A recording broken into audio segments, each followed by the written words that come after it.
Sports professor Rick Horrow inside the $1.3 trillion business of sports. You're on the record. Morphed back 50 years ago, almost to the day, a neophyte kid just trying to get through Harvard Law School, but enjoying sports. Hockey fighting, criminal law, great topic. I proposed to a third-year criminal law professor for sponsorship, except two things, he said. There is no such thing as sports law, and if there was, we don't teach it. Well, a bet, a win, a squash game later, that's another story for another day, able not only to get the paper done, but start on my passion. And years later, by the way, 480 schools teaching sports law, business, administration, politics, and the like. And over 95% of the Big Five sports teams have sports lawyers directly or indirectly involved in them. Certainly has come a long way. I'm excited and honored to bring my Harvard law education and background in teaching to this business over the last 50 years. The books, Sport Business Handbook, and otherwise. And most important, my dynamic partnership with CCON, Sports Entertainment Innovation Conference, every year in Las Vegas, but also other partners, USA Today, FinTech, and a few other exciting announcements to be done down the road. Bottom line is, the pandemic certainly changed the way we think about sports. Clearly the ultimate appointment viewing, but from the business, shared information, best practices, survival of the fittest, and creativity, and all of those issues are on display with some of the thought leaders you have heard from and will continue to hear from every week. A look back, a look forward, what are the trends, how do we survive and thrive from the pandemic? All of those issues brought to the table with some of my friends in the business who are the best and the biggest thought leaders. Have done it for years in the past, will continue to do so. Hopefully, you will continue to join me. Thanks again. Sports professor Rick Horrow into the $1.3 trillion business of sports. We're on the record again. The intersection of basketball, hockey, baseball, golf major, tennis major, whole lot of stuff going on, and we will cover it, beginning with our opening drive, then Charlie Kennerly with an interesting perspective, then our 5 to watch. So let's get started. Opening drive number 1. Yeah, French Open. An amazing, incredible match. Carlos Alcaraz and Yannick Sinner. Number 2, number 1. Alcaraz wins $2.9 million, the highest ever awarded for the French Open, and Sinner took home $1.4 million. Guarantee you that isn't the issue that drove those two guys. It was driving the best match, maybe in the ages, at a major. And by the way, the equal prize money carries the day as well. Coco Gauff, number 2 seed, wins the day before and also wins the $2.9 million. Men, women, equal in tennis. An incredible week as we head into Wimbledon and the next set of majors. That's number 1. Number 2, the Thunder even the series at 1-1.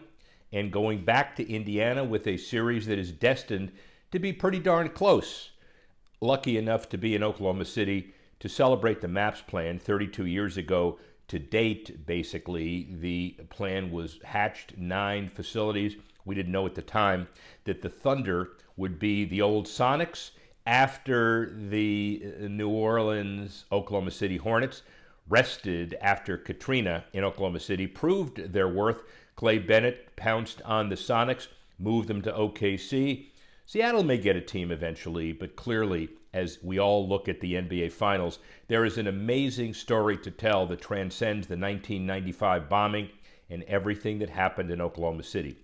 The MAPS plan, over 11 million people watched the NBA Game 1 and the Softball World Series. We'll talk about that in a minute on that fateful night, Thursday night in Oklahoma City.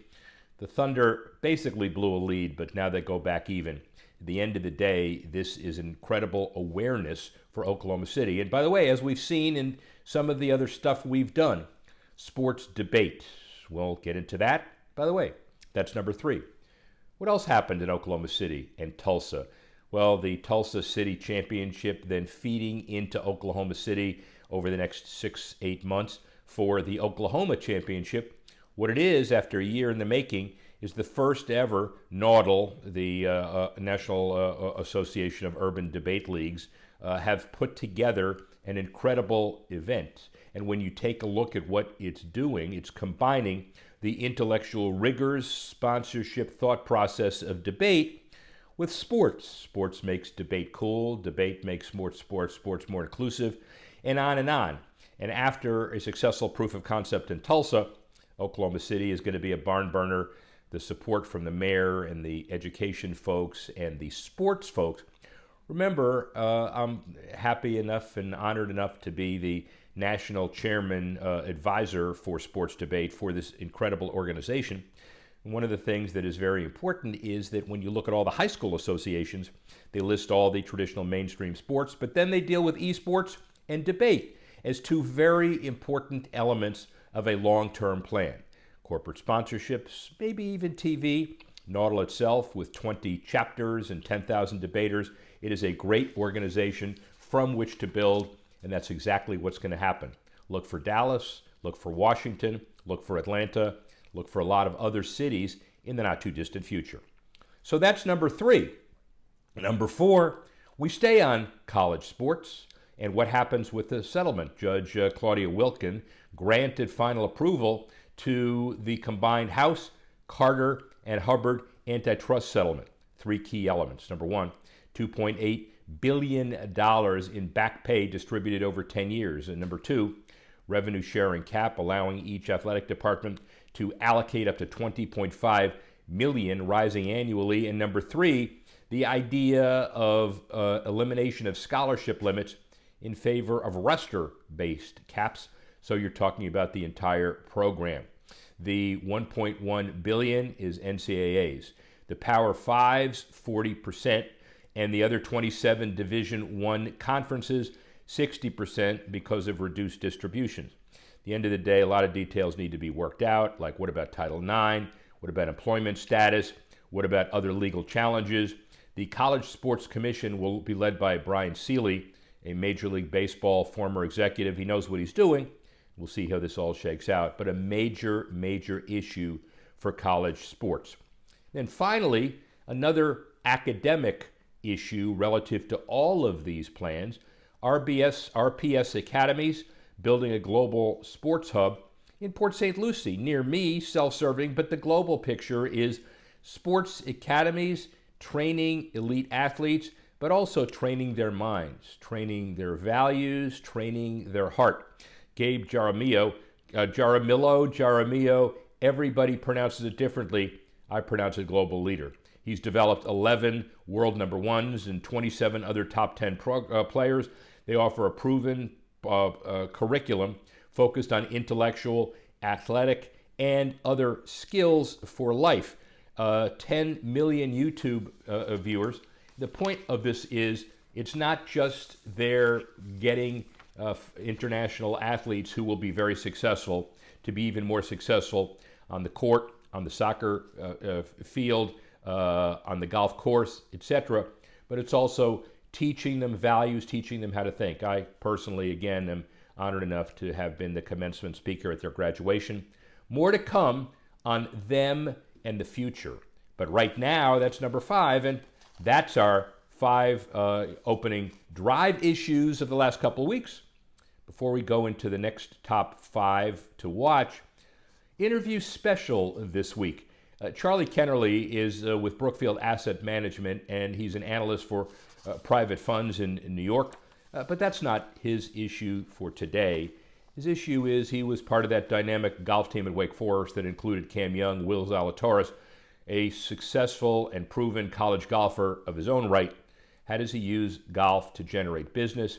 Where are the NIL long-term commitments from a guy who has some perspective in the transition? Look at the Wake Forest golf program, 1975 national champions, 50-year celebration. Billy Andrade, Darren Clark, Scott Hoke, and by the way, Arnold Palmer. But the issue there is, how do you leverage in this world of NIL, and we just talked about House, into overcoming and transcending the turbulence of college sports, becoming a successful business person of his own right, and what are the challenges that remain? For all those questions, here's Charlie. Sports Professor Rick Horrow, inside the $1.3 trillion business of sports. We're on the record. Remember, the Icons show is front and center on this. The On the Record focuses not only on the top icons in sports, but emerging icons in business and industry. We got a guy that probably combines both traits. He is a Brookfield Asset Management analyst, but he's also a kind of very well known college golfer. He has some very interesting stories. It's a bigger issue today to talk about how golf and business intersect. Good friend of the family, good friend of mine, Charlie Kennerly. Hey, how you doing? Good. Thanks for having me on, Rick. Excited to be here. Absolutely. Well, let's first talk about the financial aspect of this. There are many people who are primarily interested in finance and only secondarily interested in golf. You got both of them to deal with. You're with Brookfield Assets Management. Your diversity as far as what you do at a very young age, pretty interesting. And you've been with a couple of other firms in New York. Give us kind of an elevator speech about what your day is like on the financial perspective. Yeah, of course. So here at Brookfield Asset Management, I'm on the fundraising side for our private equity funds. So with that, high level, we are trying to raise capital from prospective investors for our funds that are currently in market. So I guess day to day would be answering investor requests, their questions on certain funds, doing what we can to, get their commitment. Well, that's interesting, and obviously over the last 5 years, I guess after Wake Forest, you've gotten into the business. Post COVID, you got into the business. It was fun for you, no fun for nobody. But you had this amazing timing where your career when you were kind of coming to the end in college golf and going to the financial world coincided with COVID. Tell me how that time in life worked for you. Yeah, it was, obviously from a high level, tragic thing across the country. I would say missing graduating 2020 via COVID was tough. But as many of the golfers know, COVID was great for the sport and getting your time to play. So I wasn't complaining too much. It was a weird segue going from graduation to, living in COVID where everyone's kind of, quarantined, obviously. And I was fortunate enough to play golf down in Florida and then going right into business. You kind of go through a lull of missing out the disciplined end of college and finals to right into the business, which was virtual for virtually every company. So weird transition. I think, overall it was the world and the company I started at was diligent in how to handle it. But no, I mean, all good. I think it was a good combo of getting some, golf time and leaving my collegiate career and being able to really start the next chapter. Let's talk about your collegiate career in golf, if we might. Yeah. So here are the stats that are really important. And by the way, this guy comes from a great golfing family. His dad ran the Honda and the tournament known as the James Hardy, the senior tournament in South Florida. His sister is involved with Pro Link Sports as well. A whole area of the world. Yet Charlie is a BS in finance cum laude graduate, 3.43. That's important. More important, your golf handicap's a +2. So you decided not to go into the business of golf, but the business of finance. Tell us about that decision. Yeah, I think it was one of those things where growing up with my entire family in the golf business, really my entire childhood into college was revolved around golf. So kind of wanted to go a different path. And I think on top of that, I was always good with numbers, thought I had a financial driven mind. So, I'd always have golf as a part of my life, but I think being able to diversify what I'm interested in doing each and every day was important to me. So probably the crux of, going to the business or finance side. Business, finance, financial analyst, New York, Wall Street. You're high enough in an office building probably where you can oversee. Probably see Liberty. You're right. You look way east. You see Maidstone. You look way west. You see Baltusrol. Probably not. You have to be 10,000 feet up. But at the end of the day, how do you use your love of golf and the fact that you're damn good to improve your business lot and impact business?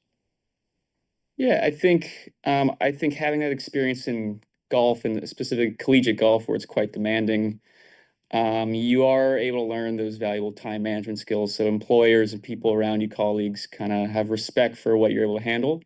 And I think just knowing I'm a decent player can really contain myself on the course. I think it's a pull factor for, clients or whomever trying to, make business on the golf course. That's where a lot of business starts.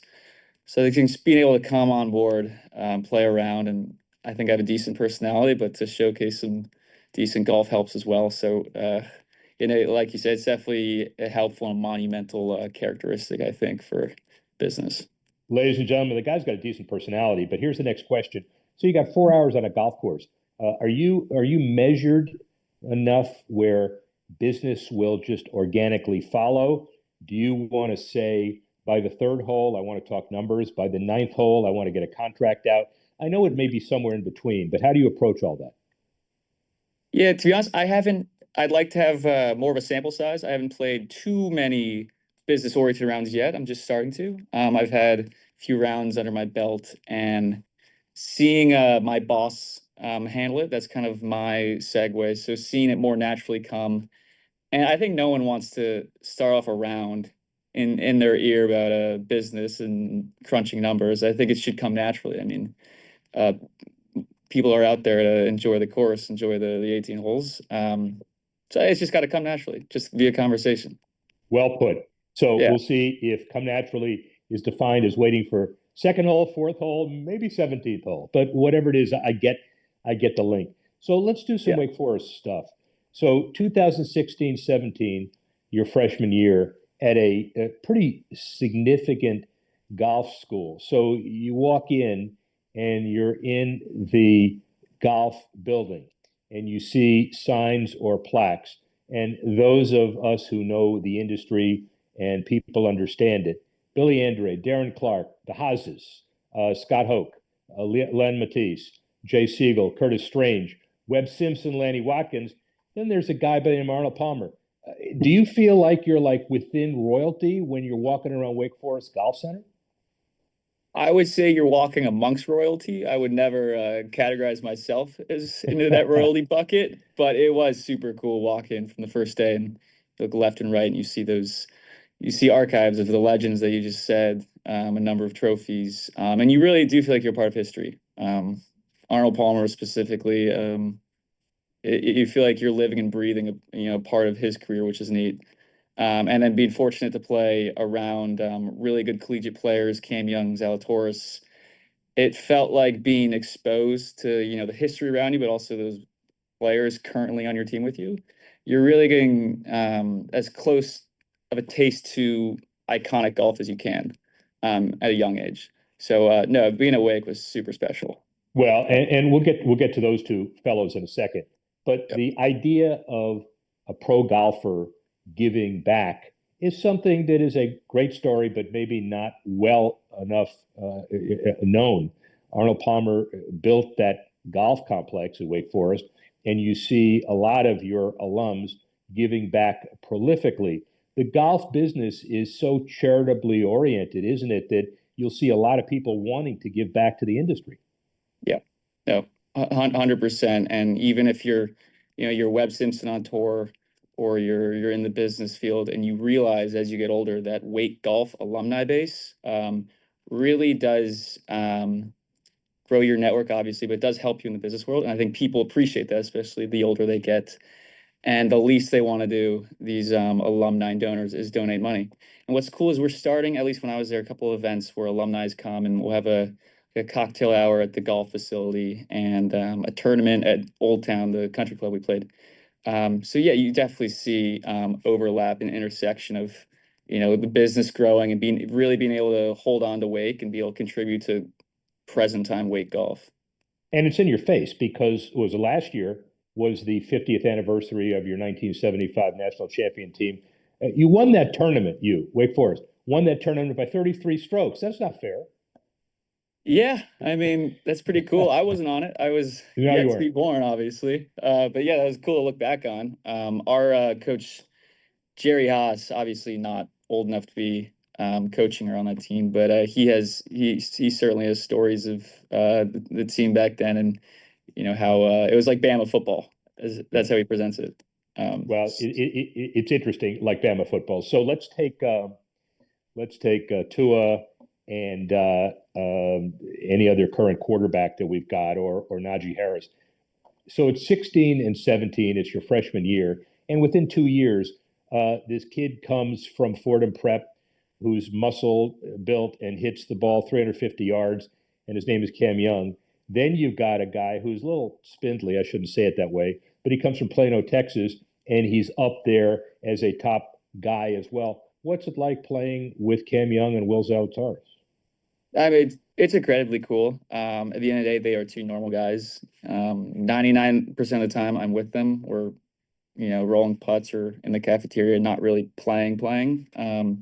So you don't look at them as like these golf beasts. However, when you are on the course and you do really focus on seeing the shots they can hit, it's pretty remarkable. It always felt like them two along. I was fortunate to play with Paul McBride, a European who's great, Alex Fitzpatrick, but seeing these guys really in their element and hit the shots that they can hit, it was super cool. Also inspiring. I just think being exposed and playing alongside the best players around the country obviously doesn't hurt. If anything, it helps and motivates you. So no, great experience, playing with those two and a couple more of the guys. Well, the other interesting thing, let's talk about the transition for a minute. So DeChambeau wins at SMU, meaning the college national championship individually, in Yep. 2015, and Wolf does it at Oklahoma State in 2019. But then you take a look at the COVID and post-COVID guys. I read Turk Pettit and Gordon, maybe it's Seifert and Fred Biondi and Hiroshi Tai and Michael Lassus, not household names. Why does it take so long to go from dominating college golf to dominating pro golf? You're asking why it takes so long to go from dominating college to pro? Yeah. Yeah. I just think, each level you take in professional golf, it's a new animal. Obviously, the people around you, they are a little bit better, and there's more of them. And you see it firsthand all the time in collegiate golf. You have all Americans left and right around you, especially playing at Wake in the ACC, who are dominating. And then you go to the Corn Ferry or even Canadian Tour, and it's a little harder.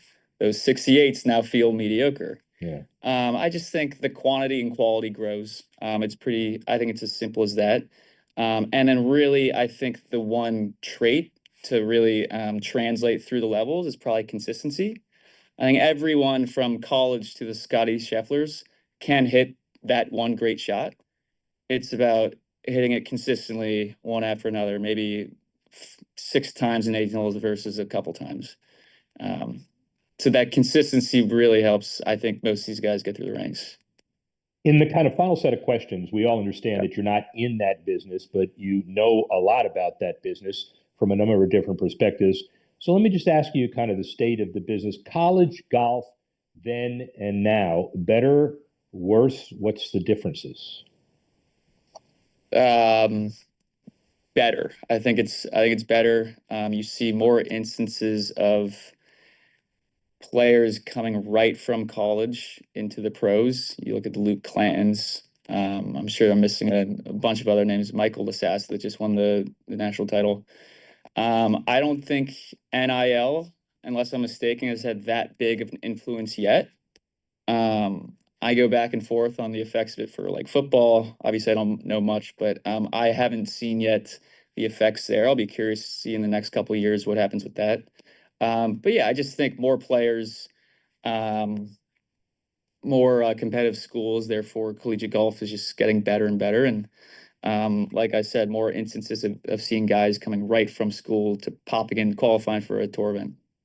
Let's talk about the NIL for a minute because you brought it up and it does make some Yeah. sense. When you consider the numbers, especially on the women's side, Caitlin Clark would have made a hell of a lot more money had she stayed at Iowa, and a lot of other second level Olympic sports, let's call them, might have done the same thing. Your sport's a little different because you would have gone from, some NIL money today. You were born too early, but it is going to be increasing. And at the end of the day, the NIL money is fine, but when you go into a professional golf tour, there's nothing guaranteed, and you could easily flame out. And it's the numbers. It's not the personality. It's the numbers. So how do you think NIL is going to work or not work long term? I know it's not as impactful today, but what about long term? Um, so stepping back from golf, I think, so let's take football for an example. I think the schools like Wake Forest that have a competitive football team and a competitive conference, it NIL will force students to go to those bigger schools where there's frankly more money. And you can't really blame them. So I think it could hurt the smaller mid-sized schools that are still in the top five conferences and make it more top heavy. Golf, obviously not as much as a revenue generator as football and basketball. So it's hard. I really don't have an answer for you. I'll be curious to see what does happen. I mean, some of these guys like Luke Clanton and a bunch of the top guys, they certainly probably deserve money. I mean, they're really moving the needle and they're probably growing the audience of golf already, not even being on tour yet. And you look at the Masters, it seems like every year there's a few amateurs that are making the cut. I forget his name, went to A&M, but a couple years ago. What's his name? But more examples of that. Yeah, Yeah. more examples Yeah. of that I think will arise, and they should and they will and probably should be compensated. But to how it affects the game of collegiate golf, I'm not really sure. I guess Final question for yeah, we'll have to see. I mean, we'll all have to Yeah. see. So final question for Charlie Kennerly.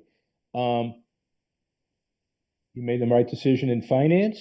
Second thoughts about going back to something in golf, and where are you 10 years from now? Oh man. I don't have regrets about not going into golf.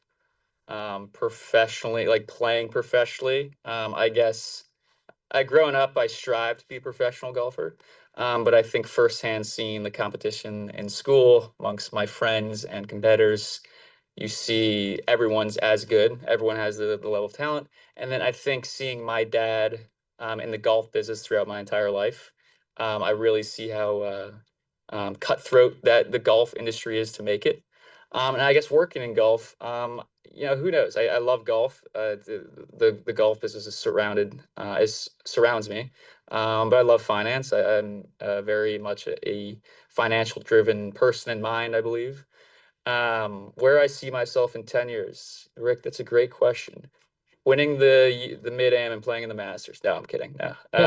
There you go. We're going to cut there, and you're going to sound like the most arrogant son of a gun ever. Yeah, no. Please don't cut no, there. No, won't do that. I don't know. I think, staying in finance and maybe learning more on the investing side. And at some point, it'd be cool to intersect investing with the sports industry. Who knows? I don't have a straight black and white answer where I'm going to be at 37, but there's something where I can intersect those couple things. Ladies and gentlemen, that's the most candid answer you could probably get, and he is a very humble guy. We ain't going to lead with winning the Masters, although, or playing in the Masters. Why not? Bottom line is, Charlie is kind of a poster child for people who are getting into business and wanting to make sure you make the right life balance choices. Golf provides one of those significant choices. Hopefully everybody appreciated that. Sports Professor Rick Horrow, speak with you soon. You think you've got it good because you play golf well and you want to play? Well, yeah, but there's so many other factors involved, obviously, and COVID is just one of them, and Charlie kind of gives you some perspective on what the issues are and where things are in the future. Thanks to him, and thanks all of us to provide some perspective as we go forward. Couldn't have come at a better time right after the House settlement.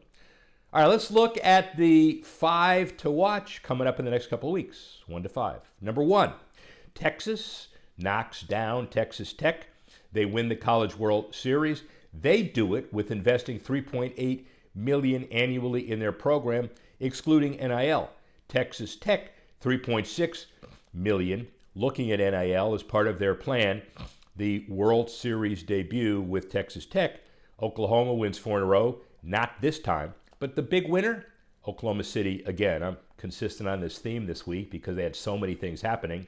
The bottom line was one of the first 3-game series. Remember, it is best of 3, but it usually doesn't go best of 3.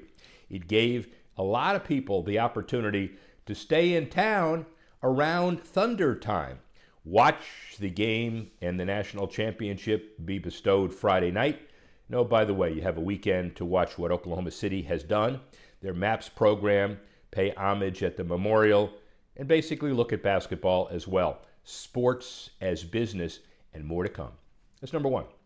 Number 2, Agassi-backed company called Ballers blends racket sports and social clubs. The first 55,000 square foot venue opens up next month in Philly and its historic Turbine Hall.